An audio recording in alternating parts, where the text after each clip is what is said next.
اللہ اللہ اللہ اللہ اللہ ان الحمد لله نحمده ونستعينه ونستغفره ونعوذ بالله من شرور انفسنا ومن سيئات اعمالنا من يهده الله فلا مضل له ومن يضلل فلا هادي له واشهد ان لا اله الا الله وحده لا شريك له واشهد ان محمدا عبده ورسوله اما بعد فان خير الحديث كتاب الله وخير الهدي هدي محمد صلى الله عليه وسلم وشر الأمور محدثاتها وكل محدثة بدعة وكل بدعة ضلالة وكل ضلالة في النار۔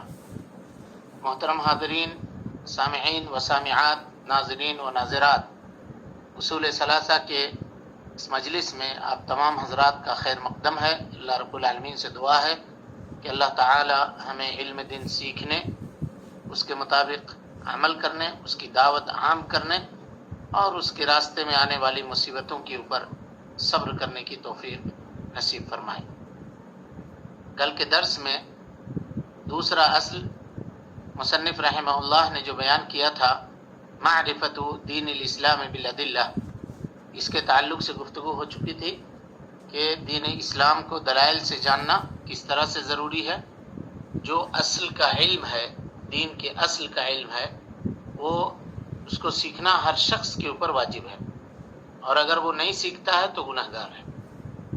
اور دیگر فروعات جو ہیں، نماز کے تفاصیل، روزے کے تفاصیل، حج کے تفاصیل، زکوٰۃ کے تفاصیل، ان کے تعلق سے ہم نے آپ کے سامنے یہ بتایا تھا کہ جو مجتہد ہے وہ اجتہاد کرے گا، اور اسی طریقے سے جو طالب علم ہے وہ دلیل کے ذریعے اس کو جانے گا، اور اسی طرح سے جو عامی ہے، جو کچھ نہیں جانتا ہے، لکھنا پڑھنا اس کو کچھ سمجھ میں نہیں آتا ہے، وہ شخص پوچھ کر کے عمل کرے گا، پوچھ کر کے عمل کرے گا۔ یہ سلسلہ، یہ گفتگو کل آ کر کے ہماری سلسلہ گفتگو یہیں پر مکمل ہوئی تھی، یہیں پہ تمام ہوئی تھی۔ آج اس کے بعد مصنف رحمہ اللہ کی، شیخ الاسلام محمد بن عبد الوہاب رحمہ اللہ کی عبارت آگے پڑھیے کوئی۔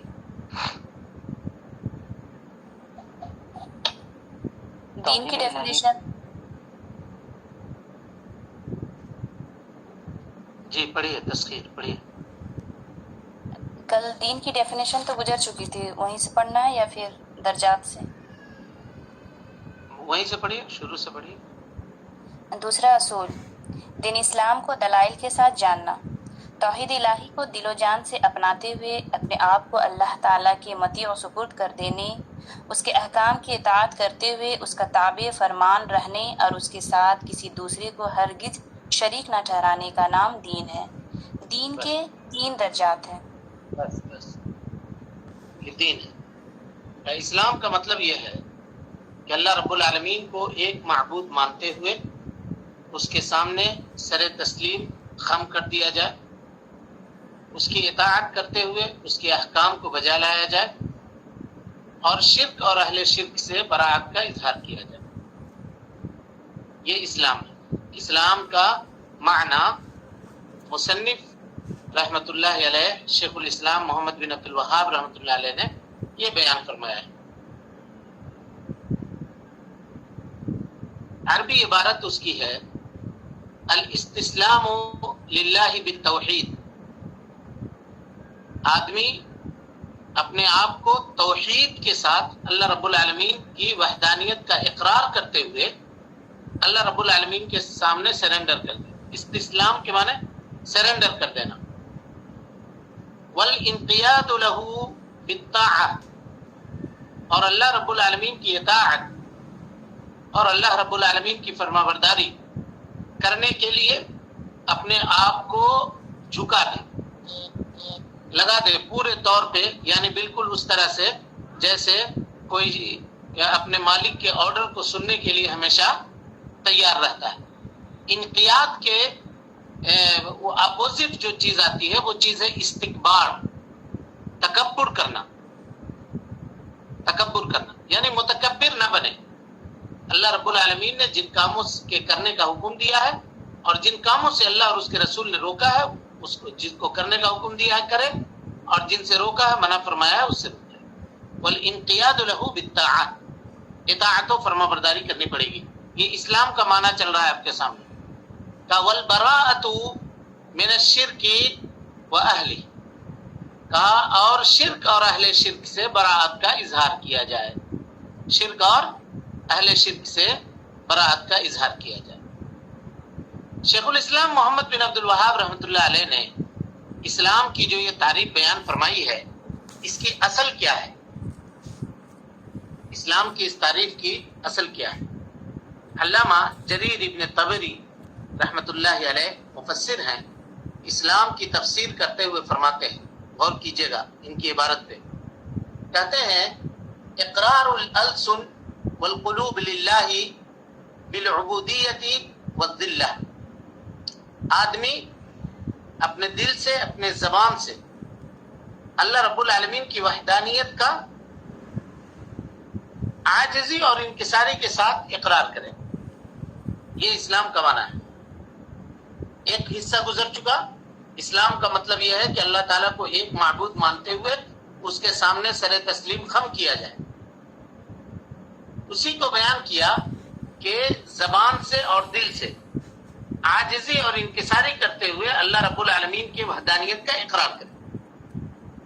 آگے آئیے، وَالْإِنْقِيَادُ لَهُ بِالطَّاعَةِ، اور اللہ رب العالمین کی اطاعت و فرما برداری کے لیے اپنے آپ کو تیار رکھے ہمیشہ پورے طور پہ۔ اور استسلام کا معنی، اسلام کا معنی استسلام، اور استسلام کا معنی اپنے آپ کو سرنڈر کر دینا۔ تو جب آدمی سرنڈر کر دیتا ہے تو سرنڈر کرنے کے بعد اس کا کوئی اختیار باقی نہیں رہتا، وہ دونوں ہاتھ اپنا اٹھا دیتا ہے اوپر۔ مطلب یہ ہے کہ اس کو آرڈر دینے والا جو آرڈر دے گا اسی کو وہ فالو کرے گا، وہ اب با اختیار نہیں ہے۔ سرنڈر کا مطلب یہ ہوتا ہے کہ اب ہم نے اپنے سارے اختیارات کو آپ کے حوالے کر دیا، آپ جیسا جیسا آرڈر کریں گے ہم اس کو اوبے کریں گے، اس کو فالو کریں گے، آپ کے حکموں کو مانیں گے، اپنے سر تسلیم کو خم کریں گے، یہ مطلب ہے نا۔ اس کے بعد آگے کہتے ہیں علامہ ابن جریر طبری، والانقیاد له بالطاعہ، اللہ رب العالمین کی اطاعت و فرما برداری کے لیے تیار رکھے، کس چیز میں؟ فیما امر ونہا، جس کام سے اللہ رب العالمین نے، جس کام کو اللہ رب العالمین نے کرنے کا حکم دیا اس کے لیے، ونہا، اور جس کام سے منع فرمایا اس سے بھی، دونوں سے، یعنی اوامر اور نواہی کو بجا لانے کے لیے ہمیشہ اپنے آپ کو تیار رکھے۔ وَتَذَلُّلِهَا لَهُ بِذَلِكَ، اور اوامر اور نواہی کو بجا لانے میں بھی عاجزی اور انکساری کا اظہار کرے، یہ سب عبودیت کے معنی میں۔ اس کے بعد کہا من غیر استکبار عنہ ولا انحراف عنہ، تکبر نہ کرے، کسی کام کے کرنے کا اللہ نے حکم دیا ہے اور چلو ہم اس کام کو نہیں کریں گے، کسی کام سے رکنے کا اللہ نے حکم دیا ہے، چلو اللہ رب العالمین کا کوئی بھی حکم ہو، نعوذ باللہ من ذالک، ہم نہیں مانیں گے، ہم کو یہ بات اچھی نہیں لگتی، ایسا تکبر نہ کرے۔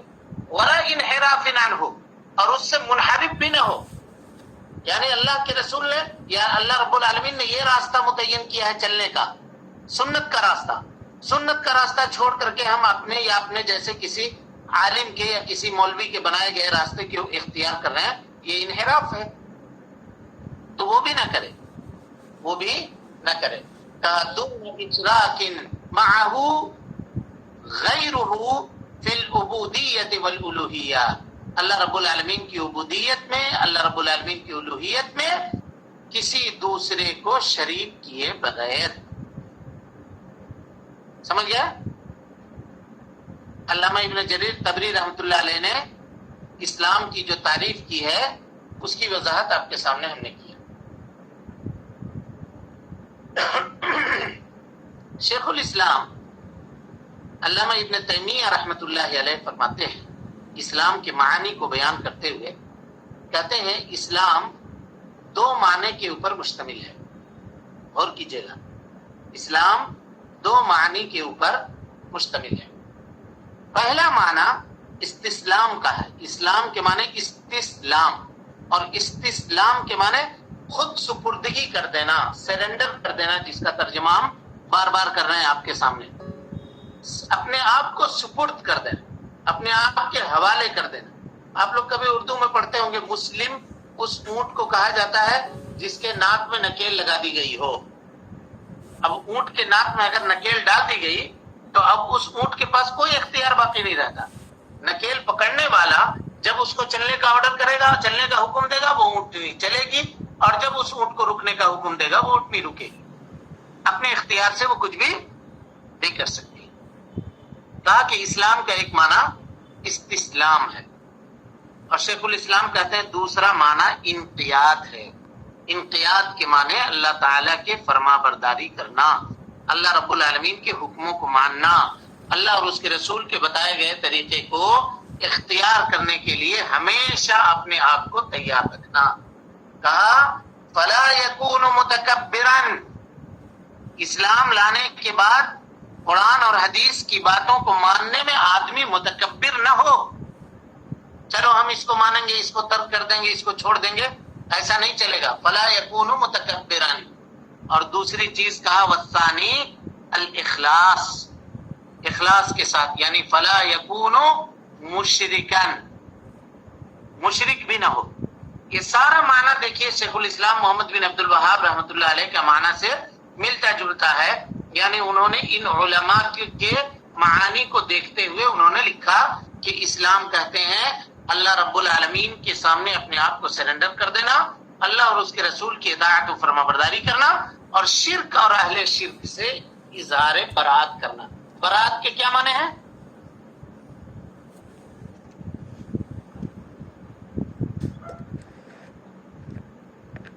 برا کا کیا معنی ہے؟ بیزاری. کسی نے لکھا بیزاری. اور کوئی معنی؟ ابھی پڑھے نا چیپٹر کی آپ لوگ, ولا اور برا. نفرت, عداوت, دشمنی, یہ سارا معنی برا میں آئے گا. ولا معنی دوستی, محبت, اس کا اپوزٹ برا. برا کے معنی نفرت, دشمنی, عداوت, یہ سارا معنی برا کے اندر آئے گا. کہا شیخ الاسلام نے, کہا من اشرک فقد استکبر, جس نے اللہ رب العالمین کے ساتھ کسی کو شریک ٹھہرایا اس نے شرک کیا. والشرک ضد الاسلام, اور شرک کیا ہے؟ اسلام کی ضد ہے. اسلام کی ضد ہے, اسلام کی اپوزٹ ہے. یعنی شرک اور اسلام ایک جگہ جمع نہیں ہو سکتے, جس طرح سے آگ اور پانی ایک جگہ جمع نہیں ہو سکتے. شیخ الاسلام کی اس ترجمے کے اوپر قرآن مجید سے بھی دلیل موجود ہے. قرآن مجید کی آیت ہے, اللہ رب العالمین فرماتا ہے فمن یکفر بالطاغوت, سورہ بقرہ کی آیت ہے کہ جس کسی نے طاغوت کا انکار کیا. فمن یکفر بالطاغوت, یہی ہے البراءۃ من الشرک و اہلہ, جس نے طاغوت کا انکار کیا. ویؤمن باللہ, اور اللہ رب العالمین کے اوپر ایمان لایا. فقد استمسک بالعروۃ الوثقی, اس نے مضبوط کڑے کو پکڑ لیا. مفسرین لکھتے ہیں, علامہ ابن قیم رحمۃ اللہ علیہ کہتے ہیں العروہ الوثقی, عروہ وثقی مضبوط کڑا سے مراد کلمہ لا الہ الا اللہ, یعنی لا الہ الا اللہ کو تھامنے والا, لا الہ الا اللہ کو پکڑنے والا, لا الہ الا اللہ کا حقیقی معنی میں اقرار کرنے والا وہی شخص ہوگا جو اللہ رب العالمین کے اوپر ایمان لائے اور شرک اور اہل شرک سے بیزاری کا اعلان. سمجھ میں آ گئی بات؟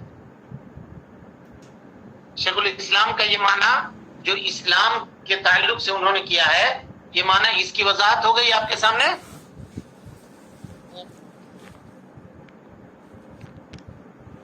چلیے آگے پڑھیے. دین کے 3 درجات ہیں. دین کے 3 درجات ہیں, یا دین کے 3 مراتب ہیں. دین کے مرتبہ, درجہ ایک ہی معنی میں. کون کون؟ اسلام, ایمان, احسان. اسلام, ایمان اور احسان. یہ درجات جو ہے نا, ہر بعد میں آنے والا درجہ اپنے پہلے والے درجے سے بڑا ہے. مثال کے طور پہ اسلام ایمان سے چھوٹا درجہ ہے, اسلام سے بڑا درجہ ایمان کا ہے، اور ایمان سے بڑا درجہ اس کا ہے احسان. احسان. اور یہ گفتگو ابھی آپ کے سامنے آئے گی، اس کی وضاحت ہوگی کہ کس طرح سے ہے جب ہم اس چیپٹر میں پورے طور پہ داخل ہوں گے. چلیے، اچھا یہاں پہ ایک تفصیل جان لینا ضروری ہے اسلام اور ایمان کے تعلق سے. اسلام کس کو کہتے ہیں؟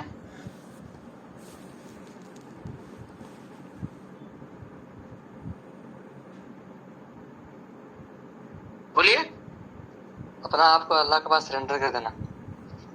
جی ہاں، یہ تو اس کا معنی ہوا، اصطلاحی معنی ہوا، لیکن اس کے لیے آپ کو پچھلے درس میں واپس لوٹنا پڑے گا جہاں اسلام کے تعلق سے گفتگو ہوئی تھی. اسلام کہتے ہیں ظاہری عبادت کو. ظاہری جو جتنی عبادتیں ہیں، مثال کے طور پہ روزہ رکھنا، کلمہ شہادت کا اقرار کرنا، روزہ رکھنا، کلمہ شہادت کا اقرار کرنا، نماز پڑھنا، اسی طریقے سے زکوٰۃ دینا، روزہ رکھنا اور حج کرنا، یہ 5، یہ سب ظاہری اعمال ہیں. اس کا اطلاق کس کے اوپر ہوتا ہے؟ اسلام کے اوپر. سمجھ رہے ہیں؟ اور ایمان کے معنی ہیں باطنی اعمال، جیسے اللہ کے اوپر ایمان لانا، رسولوں کے اوپر ایمان لانا، کتابوں کے اوپر ایمان لانا، فرشتوں کے اوپر ایمان لانا، اچھی اور بری تقدیر کے اوپر ایمان لانا. یہ ایمان کا معنی ہے. اب ان دونوں معنوں میں ایک چیز غور کیجئے گا جو وضاحت میں کرنا چاہ رہا ہوں. اگر کسی جگہ پر اسلام ذکر ہو، صرف اسلام، تو اس میں ایمان کا معنی بھی شامل ہوگا. یعنی مثال کے طور پہ ہم یہ کہیں کہ فلاں شخص مسلم ہے، تو اس کا یہ مطلب نہیں ہوگا کہ آپ یہ سمجھیے کہ اسلام تو ظاہری معنی میں ہے، یعنی وہ نماز پڑھتا ہے لیکن رسولوں کے اوپر ایمان نہیں رکھتا، یہ معنی نہیں ہوگا.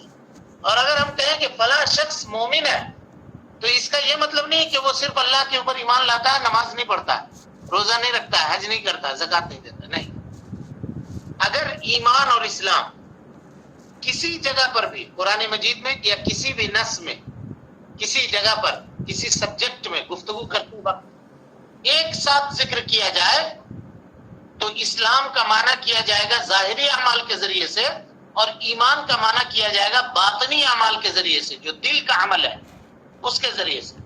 لیکن اگر جب منفرد ذکر ہو اسلام تو اس میں ظاہری اعمال بھی داخل ہوں گے، باطنی اعمال بھی داخل ہوں گے. اسی طرح سے اگر منفرد ایمان ذکر ہو تو اس میں ظاہری عمل بھی داخل ہوگا، باطنی عمل بھی داخل ہوگا. سمجھ میں آ گئی بات؟ جی. اس میں قاعدہ ہم نے لکھوایا تھا آپ لوگوں کو، وہ قاعدہ یاد ہے یا نہیں ہے پتہ نہیں، پھر سے لکھ لیجیے. الاسلام والایمان، اسلام اور ایمان، اذا اجتمع، جب ایک جگہ پر جمع ہو جائے دونوں، افترقا، تو دونوں کا معنی الگ الگ ہوگا. اجتمع افترقا، یہ یاد رکھیے، جب ایک ساتھ جمع ہو جائے تو متفرق ہو جائیں گے، یعنی اسلام کا الگ معنی ہوگا، ایمان کا الگ معنی ہوگا. وَإِذَا افترقا، اور جب دونوں الگ الگ ذکر کیے جائیں تو اجتمع، معانی کے اندر دونوں برابر ہو جائیں گے، معانی کے اندر دونوں برابر ہو جائیں گے. سمجھ میں آ گئی یہ بات؟ لاسٹ لائن پھر سے دہرا دیجیے. وَإِذَا اجتمع افترقا، وَإِذَا افترقا اجتمع، جب متفرق ذکر کیے جائیں تو معنی میں ساتھ ہو جائیں گے، اور جب ساتھ ذکر کیے جائیں گے تو معنی میں الگ الگ ہو جائیں گے. اسلام اور ایمان، سمجھ میں آ گئی بات؟ ہاں جی. جی سر. شیخ الاسلام کی عبارت، محمد بن عبد الوہاب، شیخ الاسلام ابن تیمیہ رحمۃ اللہ علیہ کی عبارت دیکھیے اس مسئلے میں. کہتے ہیں والتحقیق، تحقیق یہ ہے کہ ان الدلالۃ تختلف، اسلام اور ایمان کے دلالت میں، اسلام اور ایمان کے معانی میں اختلاف پایا جائے گا جب ان کو الگ الگ ذکر کیا جائے، جب ان کو ملا کر کے ذکر کیا جائے. دونوں میں الگ الگ معنی ہوں گے ان کے، اگر ملا کے ذکر کیا جائے گا تو معنی میں دونوں الگ الگ ہو جائیں گے، اور اگر ایک ساتھ ذکر کیا جائے گا یا اکیلا ذکر کیا جائے گا تو اسلام ایمان کے اوپر بھی بولا جائے گا اور اسلام کے اوپر بھی بولا جائے گا۔ کہتے ہیں فمن فہم ھذا، جو اس کو اچھی طرح سے سمجھ جائے گا اس کے لیے بہت سارے اشکالات خود بخود حل ہو جائیں گے۔ بہت ساری جگہوں کے اوپر، کتاب و سنت میں بہت ساری جگہوں کے اوپر اشکالات اس کے خود بخود حل ہو جائیں گے، اس کے سوالات کا جواب اس کو مل جائے گا۔ تو یہ اہم مسئلہ ہے، اس کو سمجھیے کہ اسلام اور ایمان اگر ایک جگہ ایک ساتھ ذکر کیا جائے تو دونوں کا معنی الگ الگ ہوگا۔ اسلام ظاہری عمل کے اوپر بولا جائے گا اور ایمان باطنی عمل کے اوپر بولا جائے گا۔ لیکن اگر دونوں میں سے کوئی ایک منفرد ذکر کیا جائے، اسلام بولیں گے تو ایمان بھی مراد ہوگا، اسلام بھی مراد ہوگا، اور ایمان بولیں گے تو ایمان بھی مراد ہوگا، ساتھ میں اسلام بھی مراد ہوگا۔ سمجھ میں آ گئی بات؟ جی الحمدللہ۔ چلیے آگے پڑھیے۔ اور پھر ان تینوں میں سے ہر ایک درجے کے کچھ ارکان ہیں۔ ارکان ہیں، ان تینوں میں سے یعنی ایمان، اسلام، ایمان اور احسان، ان تینوں کے پھر ارکان ہیں۔ ارکان کا کیا معنی ہے؟ ارکان رکن کی جمع ہے۔ رکن کی جمع، ٹھیک ہے، ہے جس پر کوئی عمارت کھڑی ہوتی ہے۔ جس پر کوئی عمارت کھڑی ہوتی ہے۔ بولیے، اور کوئی بولیے۔ پلر، ستون، پیلر، ستون، بنیاد، ہاں؟ اور کوئی جی؟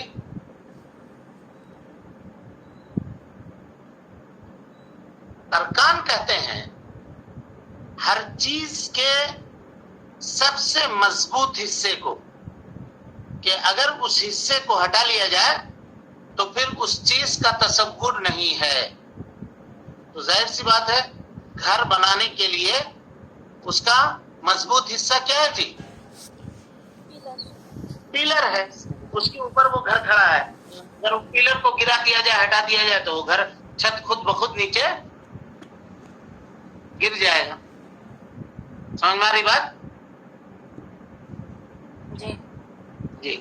اور یہاں پہ ایک چیز کو اور ایڈ کیجئے کہ ارکان ہر چیز کے مضبوط حصے کو کہا جاتا ہے کہ اس کے بغیر اس چیز کا تصور ممکن نہیں، اور وہ چیز اس کے اندر داخل ہو، موجود ہو، خود اس سے الگ نہیں ہونی چاہیے۔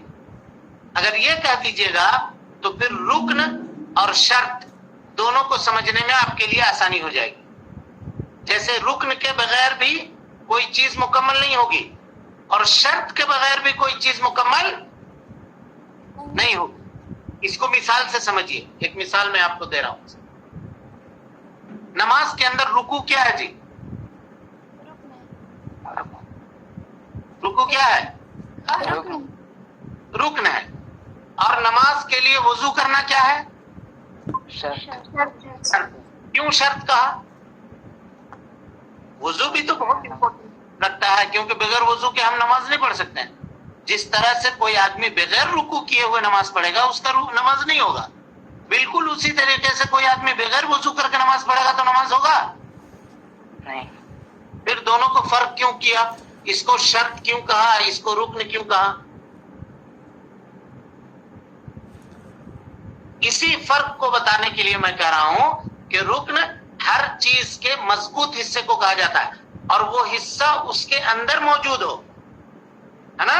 جیسے رکوع نماز کے حصے کے اندر ہے، پورا نماز بولیں گے تو اس میں رکوع بھی مراد ہوگا۔ سمجھ میں آئی بات؟ جی ہاں۔ اور شرط کا مطلب یہ ہے کہ وہ بھی، اس کے بغیر بھی وہ چیز نہیں پائی جائے گی، لیکن شرط کا مطلب یہ ہے کہ وہ اس کے اصل حصے سے باہر ہوتا ہے۔ وضو الگ حصہ، نماز کے لیے بھی آدمی وضو کرتا ہے، کبھی نماز نہیں پڑھنا بھی رہتا ہے تو وضو کرتا ہے۔ سمجھ میں آ رہی بات؟ چلیے، یہ رکن کا معنی، اور ہر ایک کے الگ الگ ارکان ہیں۔ ارکان رکن کا معنی آپ لوگ سمجھ گئے۔ ارکان یہ رکن کی جمع ہے، اور رکن ہر چیز کے مضبوط حصے کو کہا جاتا ہے. چلیے. اسلام اور اس کے 5 ارکان. ہاں اسلام کے، اب اس سے یہ پتا چلا کہ اسلام کے کتنے ارکان ہیں؟ 5. 5 ارکان. دلیل اس کی بني الإسلام على 5. بني الاسلام علی 5 متفق علیہ روایت ہے حضرت عبداللہ ابن عمر رضی اللہ تعالیٰ عنہ کی. نبی صلی اللہ علیہ وسلم نے فرمایا بنیا مانے بنیاد، سمجھ رہے ہیں؟ اسی سے استدلال کرتے ہوئے علماء نے کہا کہ اسلام کی بنیاد جو ہے، اسلام کے ارکان جو ہیں، یہ 5 چیزیں: شہادت اللہ الہ الا اللہ، لا الہ الا اللہ کی گواہی دینا، وان محمد عبدہ ورسولہ، اور اس کے بعد نماز قائم کرنا، زکوٰۃ دینا، حج کرنا، نماز قائم کرنا، زکوٰۃ دینا، روزہ رکھنا، اور اس کے بعد حج کرنا. یہ 5 چیزیں ہیں. ٹھیک ہے جی. چلیے عبارت پڑھیے مصنف کی. اس بات کی شہادت دینا کہ اللہ تعالیٰ کے سوا کوئی معبود برحق نہیں اور حضرت محمد صلی اللہ علیہ وسلم اللہ کے سچے رسول ہیں. نماز قائم کرنا، زکوٰۃ ادا کرنا، رمضان المبارک کے روزے رکھنا، بیت اللہ شریف کا حج کرنا. یہ 5 ارکان ہوئے. 5 ارکان ہوئے. یہ 5 ارکان کی جو ترتیب بیان کی گئی ہے نا، ترتیب، پہلے شہادت، اس کے بعد نماز، اس کے بعد زکوٰۃ، اس کے بعد روزہ، اور اس کے بعد حج. یہ ترتیب اہمیت کے حساب سے ہے. کس کی کتنی اہمیت ہے، اس اہمیت کے حساب سے یہ ترتیب دی گئی ہے. دیکھیے سمجھیے، شہادتین ہے نا، لا الہ الا اللہ محمد رسول اللہ کا اقرار کرنا. زندگی کا کوئی بھی لمحہ آپ اس سے الگ نہیں رہ سکتے. یعنی یہ کہنے دیجئے، شیخ الاسلام کے جملے میں شیخ الاسلام ابن تیمیہ رحمۃ اللہ علیہ کہتے ہیں کہ اب اگر کوئی شخص جناب محمد رسول اللہ صلی اللہ علیہ وسلم کے بعثت ہو جانے کے بعد، آپ صلی اللہ علیہ وسلم کو اس دنیا میں آ جانے کے بعد کوئی بھی نیک عمل کرے گا تو اس عمل کو شرف قبولیت تک پہنچنے کے لیے ان کلمے کا ادا کرنا ضروری ہے. لا الہ الا اللہ محمد رسول اللہ کا اقرار کرنا ضروری ہے. اللہ تعالیٰ کو یہ بات ہرگز قابل قبول نہیں ہے کہ کوئی بھی آدمی نیک عمل کرے اور ان 2 کلموں کا اقرار نہ کرتا ہو. سمجھ گئے اہمیت اس کی؟ جی ہاں، یعنی زندگی کا کوئی بھی لمحہ ان دونوں شہادتین سے آدمی الگ نہیں کر سکتا ہے اپنے آپ کو. ہمیشہ دل کے اندر اس کو موجود رکھنا ہوگا، استحضار کرنا ہوگا، یہاں تک کہ مرتے وقت بھی، اگر آخری سانس کے وقت بھی یہ چیز ادا ہو گیا لا الہ الا اللہ، تو سمجھیے کہ جنت کی بشارت ہو گئی. اگر آدمی شرک کے اوپر نہیں ہے اور شرک سے توبہ کیا ہے تو من کان آخر کلامہ لا الہ الا اللہ، جس شخص کا دنیا سے رخصت ہوتے ہوئے آخری کلمہ لا الہ الا اللہ ہوا، وہ جنت میں داخل. تو شہادتین کی اہمیت سمجھ میں آ گئی.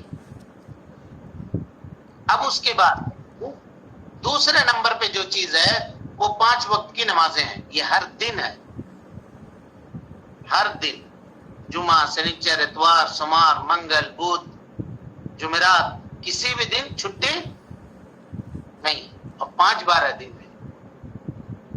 تو شہادتین کے بعد دوسرے نمبر پہ کس کو لایا؟ نماز. اس کے بعد کیا ہے؟ زکوٰۃ.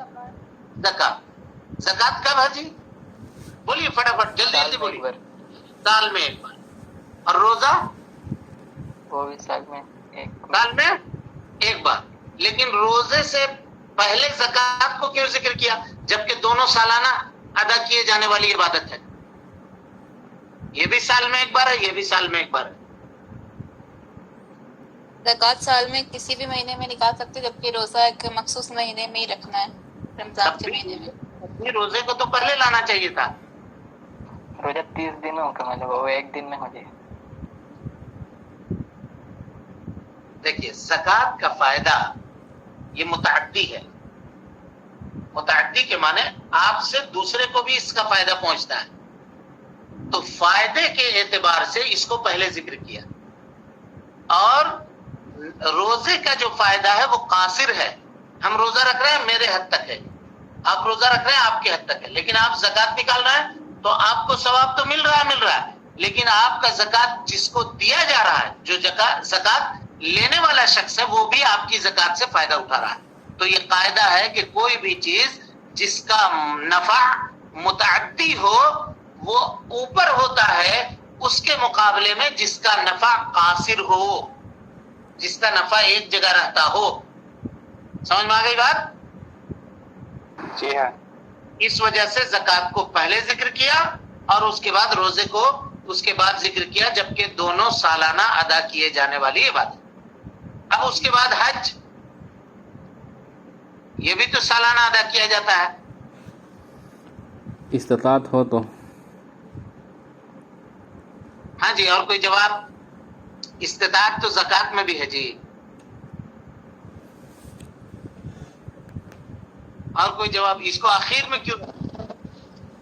ایک بار کرنے سے بھی بالکل, کیونکہ عمر میں ایک بار بس پوری زندگی. دیکھا آپ نے, شہادتین زندگی میں کسی لمحہ میں آپ کو چھٹکارا نہیں, وہ موجود رہنا چاہیے.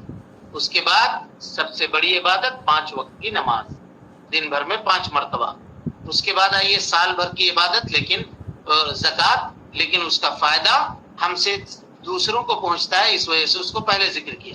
اس کے بعد روزہ کو, اور اس کے بعد جو عمر بھر میں ایک بار کی جانے والی عبادت ہے اس کا تذکرہ سب سے اخیر میں کیا. اسی لیے ترتیب میں یہ ارکان شہادتین, نماز قائم کرنا, اور اس کے بعد زکوٰۃ دینا, روزہ رکھنا, حج کرنا, یہ اپنے ترتیب کے اعتبار سے سیٹ کیا گیا ہے. کس طرح سیٹ کیا گیا اس کی وضاحت آپ کے سامنے ہوگی. اب اس میں ایک بڑا مسئلہ یہ ہے, اور وہ مسئلہ تھوڑی تفصیل طلب ہے, کہ ان ارکان میں سے کوئی رکن اگر بندہ نہیں لے کر کے آتا ہے تو اس کا اسلام صحیح ہوگا یا نہیں ہوگا. تو پورے علماء کا اس بات کے اوپر اجماع ہے کہ اگر کوئی شہادتین کا اقرار نہیں کرتا ہے تو اس کا اسلام درست نہیں ہوگا. یہ تو اجماع ہے. شہادتین من لا الہ الا اللہ محمد رسول اللہ, ہے نا. اس کے بعد نماز, اس میں اختلاف ہے. اس کے بعد زکوٰۃ, اس میں اختلاف ہے. اس کے بعد روزہ, اس میں اختلاف ہے. ان تمام اختلافات کا تذکرہ انشاءاللہ آئندہ درس کے اندر آپ کے سامنے آئے گا. مصنف کی شرح کرنے سے پہلے اس کی وضاحت اور ان میں علماء کے اختلاف کو دلائل کے ذریعے سے ہم لوگ جائزہ لیں گے. اللہ اللہ اللہ اللہ اللہ اللہ اللہ اللہ اللہ